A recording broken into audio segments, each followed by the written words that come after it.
Olá, eu sou Jorge Castilho e todos os dias estamos compartilhando aqui histórias do esporte que têm lições que nós podemos aproveitar na nossa vida pessoal e profissional, é claro, né?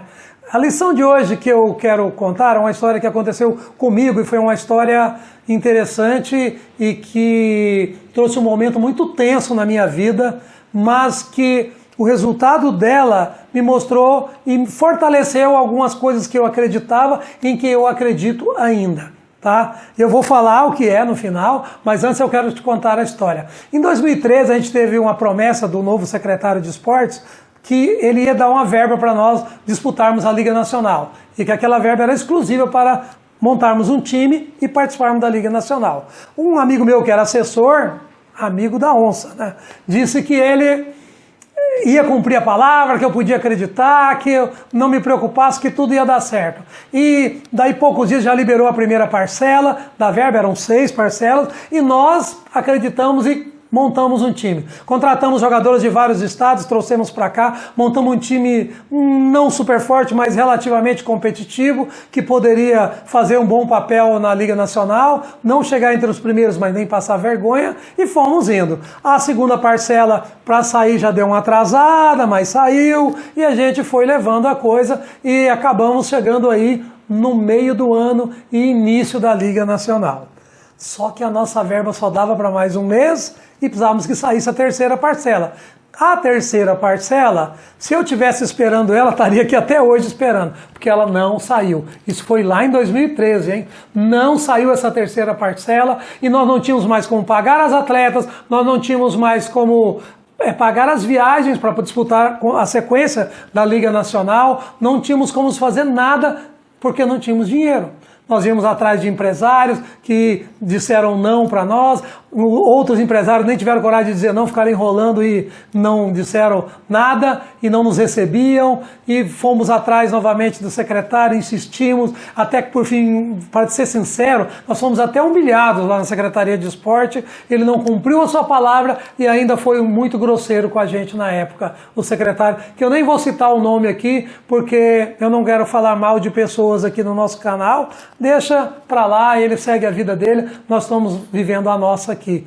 Porém, aquilo me angustiava. Eu tinha dia que eu chegava em casa e chorava, falava, como é que eu vou pagar as atletas? Como é que eu vou fazer isso? Porque nós tínhamos a opção, a única opção que nos restava era ou a gente arrumava o dinheiro, não sei de onde, e pagava as atletas e terminava o ano, ou a gente dispensava elas, mas dispensar atleta no meio do ano, quando já disputou todas as competições, já fecharam a inscrição, nenhum time ia recebê-las, elas iam praticamente passar fome, porque no handball os salários são pequenos, mas você depende deles para viver. Né? Não são salários que os jogadores juntam, dinheiros assim, e falam assim, se eu ficar 3 meses, 4 meses sem salário, eu vivo aqui. Não, as atletas não tinham isso condição, era um time feminino, viu? Por isso que eu estou falando as atletas. E eu desesperava com aquilo, aquela angústia e tal, e eu não sabia o que fazer. E nesse ínterim, para piorar ainda, fui fazer uns exames de rotina do coração e descubro, para minha surpresa, que eu estava com as artérias tudo entupidas. Eu estava pior do que pia entupida. E não sabia o que fazer, e o médico não acreditava por causa do meu histórico de professor de educação física e tal, e de não sentir, eu era assintomático, o pior de tudo era isso. E ele foi fazendo exame, até que chegou no cateterismo e ele falou, olha, quando eu entrei por cateterismo, ele falou assim, eu acho que você não tem nada, mas vamos confirmar com esse exame. Quando fez o exame, ele não deixou eu sair do hospital e ainda me mandou para a UTI. Fiquei 3 dias lá, porque eu estava simplesmente com a artéria DA 99% bloqueada, tá? Entupida, né?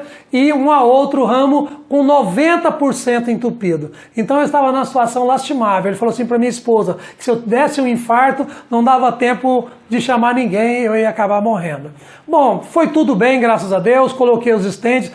Na época foram 3 estentes, mas na verdade eu já tenho 5, porque depois eu tive que colocar novamente em 2018, mas Passei aquele período, o meu amigo Davi ficou dando treinamento para a equipe, enquanto isso, e depois daquele período que o médico me liberou para voltar às atividades, eu voltei a dar treino e agora tinha aquele grande pepino ainda para resolver, que a Lília até então estava tentando me poupar, mas eu sabia que nós não tínhamos conseguido resolver nada. E eu decidi que eu não ia dispensar as atletas, que eu ia honrar a minha palavra, que eu não ia voltar atrás. E eu chamei a Lília, aliás, as atletas não, e fomos ao banco e pegamos um empréstimo e pagamos as atletas e honramos o nosso compromisso, disputamos a Liga Nacional até o final. Muita gente me chamou de louco, mas cumprir a nossa palavra é algo fundamental. Se você falou, cumpra o que você falou, porque se você é uma pessoa ética, honesta, que vive pelo que acredita, você tem que ser congruente. Você não pode ser uma pessoa que fala uma coisa, faz outra. Você não pode ser uma pessoa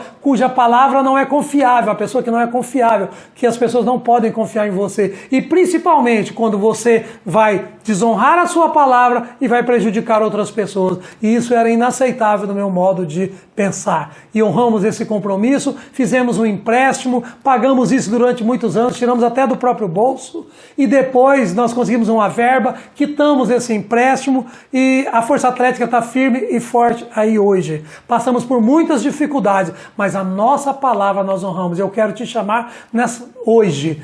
Honra a sua palavra. Pense bem no que você vai fazer, mas seja uma pessoa congruente, seja coerente, seja palavra, seja aquilo que você fala, aquilo que você faz, seja tudo na mesma direção. Não seja uma pessoa que fala uma coisa e faz outra. Não seja uma pessoa que age de um modo e aqui e lá na frente já está agindo diferente. Não seja uma pessoa que se parece confiável e ética aqui e seja um mentiroso lá. Tem até uma coisa que as pessoas falam e é verdade. Fama é aquilo que as pessoas sabem de você. Elas falam por aí, mas é legal, é gente boa, é não sei o que. Isso é fama.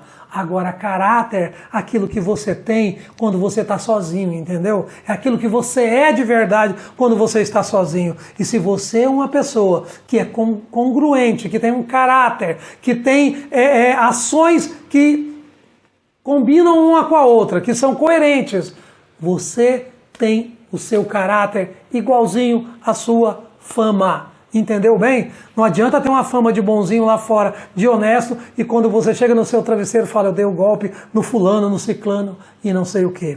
Esse vídeo já está ficando longo, né?